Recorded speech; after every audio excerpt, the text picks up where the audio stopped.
est-ce que tu as déjà vu ça, ça ou même ça? Et tu te dis, mais comment ils arrivent à faire ce genre d'exercice avec de tels poids, alors que moi, je n'arrive même pas à faire du muscle-up au poids de corps. Moi aussi, je me disais ça quand j'ai commencé le street. Aujourd'hui, je vais te partager tous les secrets et les méthodes que j'ai utilisées afin de débloquer un muscle-up à 27,5 et aussi pour t'aider à débloquer ce muscle-up et surtout pour rajouter du poids dans la ceinture. Reste bien jusqu'à la fin. Commençons déjà par définir le mouvement du muscle-up. Le muscle-up, c'est tout simplement le mouvement phare du street workout et du street lifting. C'est un mouvement où on commence en bas de la barre fixe et on finit en haut de la barre fixe en faisant une transition. Beaucoup de gens disent que le muscle-up est composé d'une traction, d'une dips et d'une transition. Moi, je ne suis pas trop d'accord avec ce raisonnement. Pour moi, un muscle-up, c'est un mouvement unique. C'est un mouvement explosif qui commence avec un tirage et qui finit par une poussée. Même si on peut le décomposer lorsqu'on le travaille en semi-technique, mais ça ne veut pas dire que c'est un mouvement qui est composé de 2 ou 3 mouvements. Pourquoi faire du muscle-up? Le muscle-up, c'est un mouvement fonctionnel. C'est un mouvement qu'on trouve dans plusieurs tests, comme le test des sapeurs-pompiers. En fait, c'est un mouvement qui imite le fait de passer au-dessus d'un obstacle, qui t'apportera un vrai plus au niveau de l'agilité, au niveau aussi du contrôle de ton corps. C'est aussi un mouvement requis pour faire des disciplines comme la calisthénie, les figures de force et aussi pour faire du freestyle. Parce que c'est le premier mouvement qu'on apprend avant de faire des front levers, des planches, etc. Même si ce n'est pas requis en soi de faire des muscle-up avant de faire ces autres mouvements. Mais c'est quand même la première skill qu'on maîtrise quand on fait de la calisthénie. C'est aussi un mouvement requis pour que tu puisses faire de la compétition en street lifting. Le muscle-up te permettra d'améliorer ta condition physique globale parce que c'est un mouvement polyarticulaire qui travaille plusieurs muscles comme les biceps, le dos, les triceps, les avant-bras et les abdos aussi. Même si le muscle-up, c'est pas le mouvement à faire pour l'hypertrophie parce que de 1, t'as pas un bon stress mécanique. C'est très dur d'accumuler du volume sur ce mouvement parce que c'est très taxant articulairement et c'est aussi très difficile. Si tu arrives à faire 8-10 répétitions en muscle-up, ça veut dire que tu as déjà un très bon niveau. Mais c'est quand même un très bon mouvement pour améliorer ton explosivité et aussi pour améliorer ta coordination. Et aussi le muscle-up, c'est un mouvement impressionnant parce que le fait d'avoir le muscle-up te fera entrer dans un club exclusif, même si maintenant en 2025, je pense que tout le monde a le muscle-up à la salle, mais si tu vas à la plage ou dans n'importe quel endroit, le muscle-up quand même, ça reste un mouvement qui est dur à atteindre. Et c'est un mouvement qui a besoin de beaucoup de patience et beaucoup de régularité. Parlons un peu de la technique sur ce mouvement. Donc pourquoi le muscle-up n'est pas composé d'une traction et d'une dips? Parce que lorsqu'on fait un muscle-up, déjà on fait un tirage en C. Donc on essaye de tirer un peu vers l'arrière pour se rabattre sur la barre. Alors que sur une traction, on tire 100% à la verticale. Le muscle-up est composé de 3 piliers qui sont le balancier, le tirage en soi et la transition. Donc déjà avant le tirage, il faudrait mettre une box afin d'optimiser ton grip ou ta prise. Donc pour le grip, on se met en strong grip. Donc là, c'est une prise normale.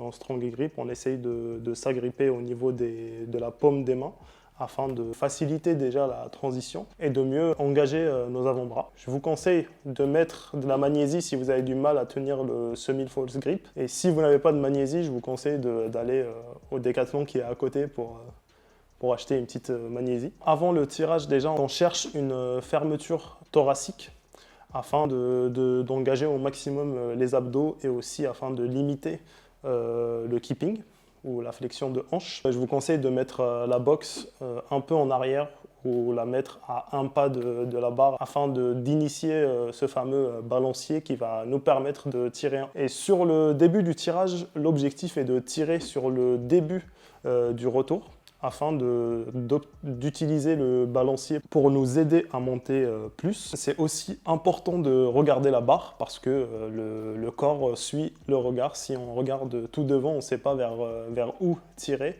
et le tirage ne sera pas très optimisé. Il faut avoir les scapulas relâchés afin de générer plus de force et avoir ce fameux stretch reflex qui va nous permettre de chercher plus haut sur le tirage.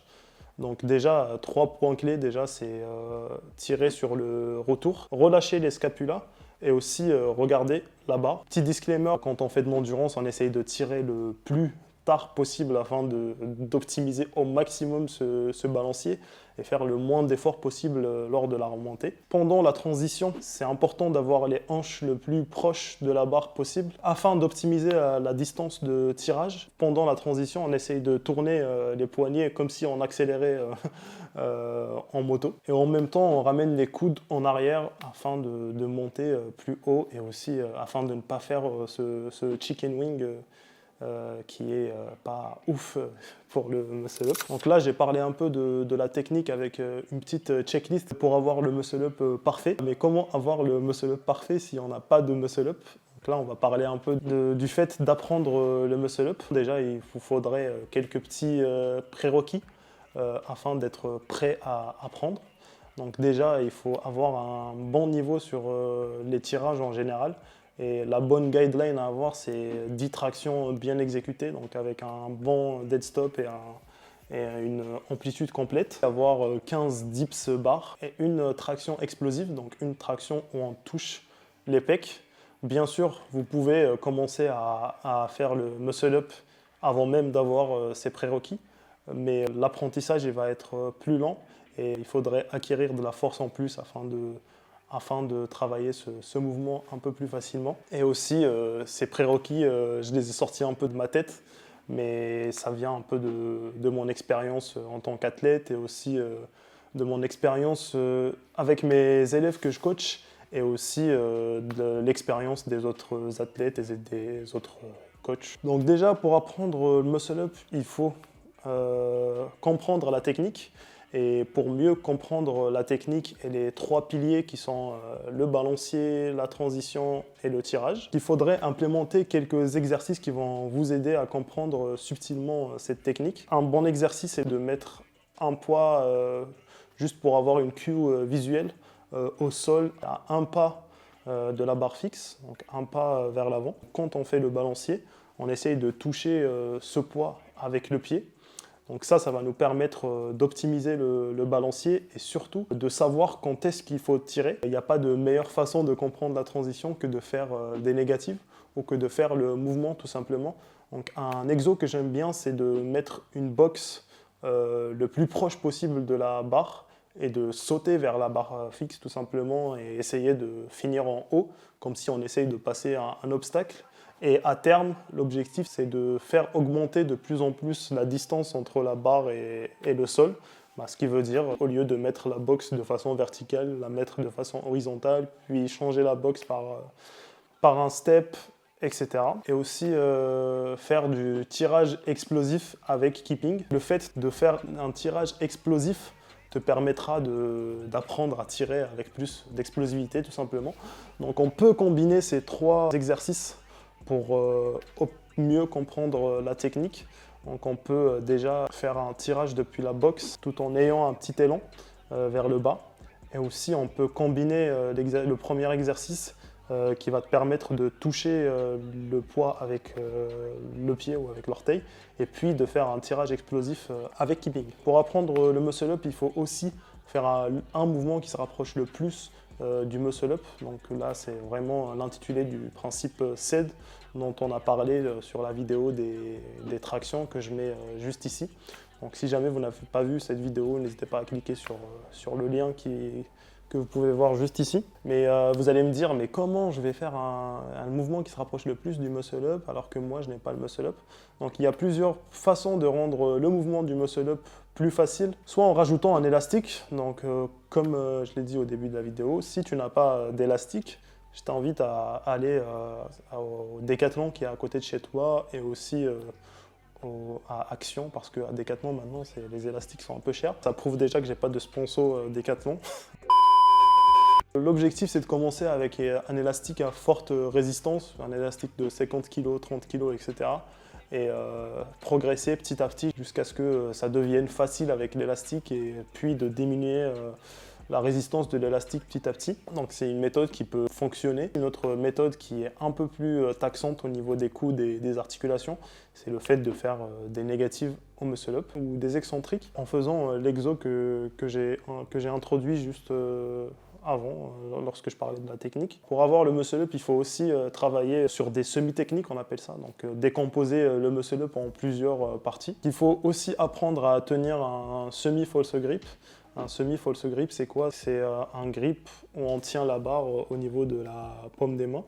Donc on commence notre muscle-up comme ça.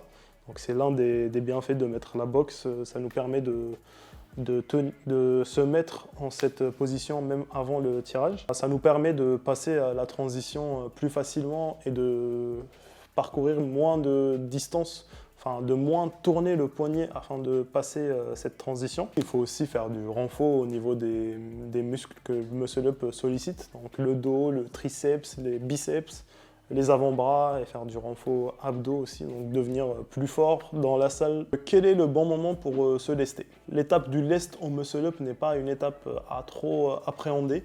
N'attendez pas d'avoir 10, 15, 5 ou je sais pas combien de muscle-up avant de commencer à vous lester. Donc si tu as déjà un muscle-up clean, tu as déjà très certainement un 5 kg de lest. Je dirais pas facilement, mais je pense qu'avec un peu de travail, tu as déjà tes 5 kilos. Mais comme dans tous les exercices dans la salle, il faut atteindre un certain volume afin d'avoir des adaptations et de progresser. Le fait de faire un muscle-up lesté ne va pas te permettre de progresser parce que c'est tout simplement pas assez comme volume. Donc quelques méthodes que j'aime bien faire, c'est déjà les EMOM. Donc des EMOM de 5, 6, 7, 8 minutes. Donc il faut commencer déjà progressivement, commencer par faire des 2 fois 1, 3 fois 1 et monter jusqu'à 8, 9, 10 minutes. Et aussi chercher des méthodes qui te permettent de faire monter le volume tout en gardant l'intensité assez modérée. Donc l'une des méthodes que j'utilise le plus, c'est la méthode top set back-off. Donc l'objectif serait de faire un muscle-up lesté, donc un muscle-up à 1,25, 2,5, etc. Et puis faire du volume au poids de corps, donc faire des séries de 2, 3, en faisant un 4x2, un 3x3, etc.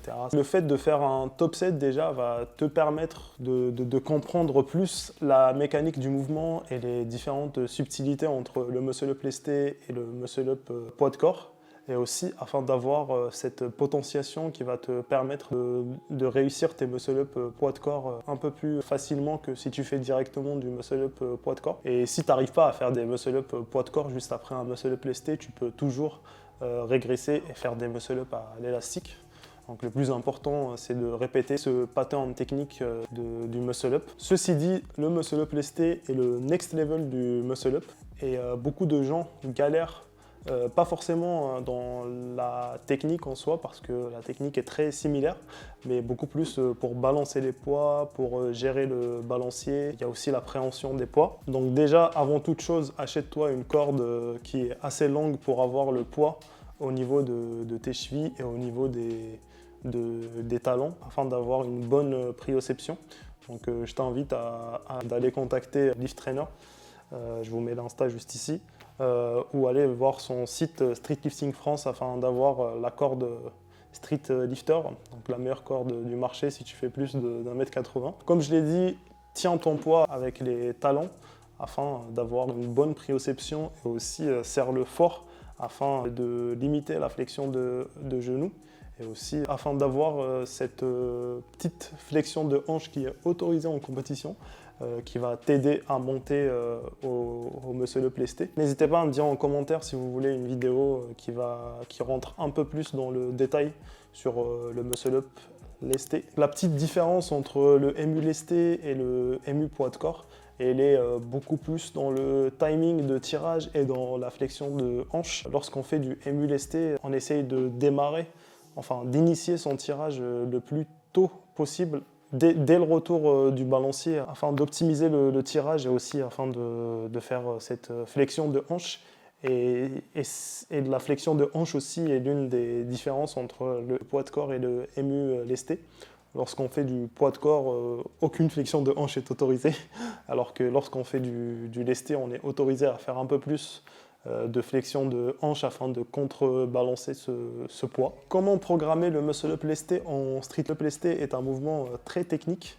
Donc, à part pour ceux qui commencent à apprendre le muscle-up lesté, qui ont des 1RM entre 0 et 5 kg, je ne conseille pas de faire du muscle-up proche de son 1RM. Comme je l'ai dit, j'ai 27,5 au muscle-up.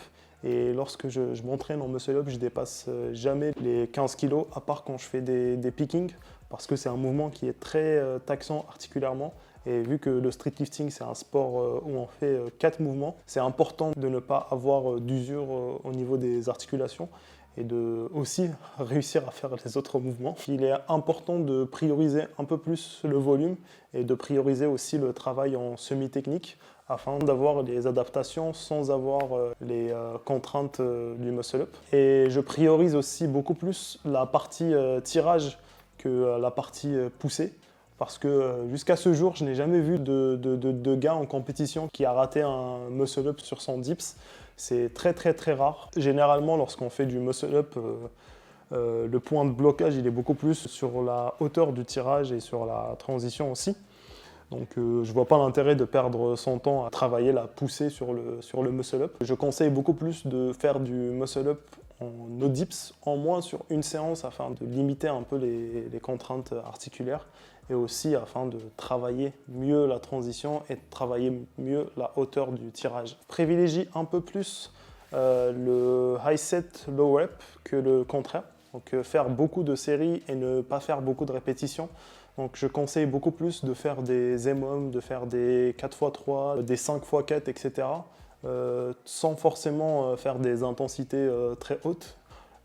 Parce que justement, c'est un mouvement qui est très technique et la technique sur du 2-3 reps est très différente de la technique sur du 7, 8, 10 reps, etc. Parce que ça te permet de travailler sur des charges qui sont un peu plus proches de ton 1RM que travailler sur des charges qui ne sont pas du tout proches.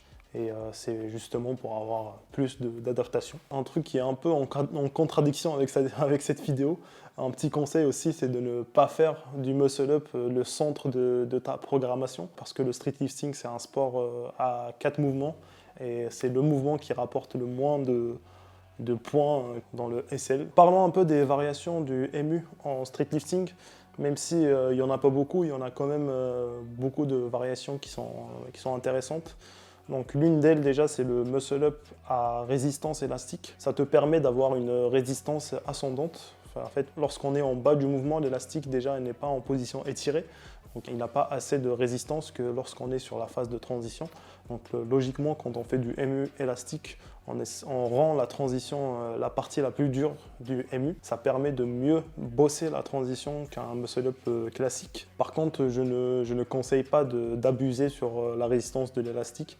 Un petit élastique vert de 15 kg suffit pour cet exercice. Il y a aussi le muscle-up en pendulum. Donc c'est un muscle-up où on essaye de tirer le plus tard possible. Cet exercice te permet d'enlever cette appréhension de tirer le plus tôt possible, chose qu'on voit beaucoup plus chez ceux qui commencent la pratique du muscle-up lesté. Une variation qui n'est pas du tout taxante, qui est le tirage haut. Donc c'est un peu pareil qu'un chest to bar, sauf qu'on essaye de garder la fermeture de la cage thoracique afin d'imiter le mouvement du muscle-up. Et là, on le conseille beaucoup plus sur une séance tiercière ou sur une séance où on travaille le pattern de tirage en très léger. Et il y a aussi une variation, donc on peut débattre si c'est une variation ou pas, mais pour moi, ça peut être une variation parce que ça ne ressemble pas à un mouvement de compétition. C'est le muscle-up no dips. Donc là, l'objectif, c'est d'éliminer la poussée tout simplement et de ne pas la travailler. Donc ça nous permet de nous concentrer plus sur la partie tirage et la partie transition. Donc l'objectif, c'est de tirer le plus haut possible pour faciliter le plus la transition. Il y a beaucoup de renforts qui sont intéressants pour le muscle-up. Mais pour moi, le king of renfort, c'est le pull-over. Parce que ça travaille exactement les mêmes muscles que ce qu'on engage pendant le muscle-up. Donc les dorsaux, les biceps, les triceps, les avant-bras, etc. Tout type de renfort tirage aussi, tirage unilatéral, bilatéral, etc. Donc là, plus on est fort sur les tirages, plus on arrive à tirer haut, la transition est facile. Et aussi un mouvement qui travaille les avant-bras. Donc on a les inverted row, on a les wrist curls, etc., qui nous permettent de renforcer nos avant-bras pour tenir plus et aussi pour grind plus sur le muscle-up, faire du curl classique pour renforcer les biceps qui peuvent aider sur la partie tirage. Et aussi travailler le gainage. C'est très très important de travailler les abdos de façon statique et de façon dynamique aussi en faisant des gainages en hollow body. Et peut-être faire des exos comme la roue, les sit-ups aussi en décliné ou en incliné, en lesté, etc. C'est très très très important de faire du face pull et des L-fly pour travailler la rotation externe de l'épaule, parce que lorsqu'on fait du muscle-up, on fait beaucoup de rotation interne. Donc quand on essaye de ramener notre corps vers l'avant, il faut réussir à faire cette rotation interne. Et lorsqu'on ne contre pas ça avec la rotation externe, ça peut devenir un peu dangereux pour la coiffe des rotateurs. Donc très important de faire des face pulls. C'est tout pour moi, donc tu likes, tu commentes, tu t'abonnes et t'envoies cette vidéo à un pote à toi qui veut débloquer le muscle up.